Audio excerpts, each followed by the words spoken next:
মাইর খাওয়ার লেগে আবার তুই করে ভাড়া করে আনতে গেছিস কে? আমার শরীরে যে শক্তি, আমি তো চাইলে এরকম দুই তিনজন একাই মারতে পারি।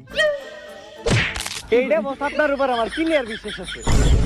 বিশ্বাস আছিল ঠিক আছে, আমার কানতে দাবুর দিতে গেলি কে? আড্ডি তো মনে হয় কুই জায়গাতে, এখন আবার এক্সরে করাইতে হইব। আর মারার লেগে যদি কাউকে টিয়া দেওয়া লাগে, তাহলে তোরাই আমার একটু মার, যাওয়ার সময় অন্তত চিকিৎসা করার টিয়ারা দিয়ে দেয়। তাইলে বস সাইটে চলেন, টেহারা আমি দিমুনি।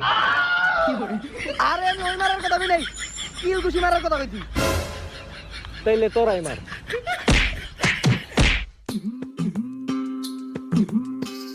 পাঠান, আমি যে এইভাবে দিয়ে দিয়ে টিয়া কামাই, এইটা যেন কেউ না জানে। দিয়ে দিয়া মানে? মানে টিকটকে ভিডিও আপলোড দিয়ে দিয়া। আর পাঠান, তাড়াতাড়ি ডাক্তারখানায় যাই এক্সরে করাইতে হইব। গাটটা এমন ভাবে ভাঙতে সোজা হইতাছে না। ভাই গার সোজা করে কোন দরকার নাই। পুষ্পা সুই বাইরের পর থেকে গার বেহা করে রাখা একটা স্টাইল মায়েরা খুব পছন্দ করে। তাইলে এমনি থাক, আর তাড়াতাড়ি বাসায় চল, তোর ভাবি আবার অপেক্ষা করতেছে।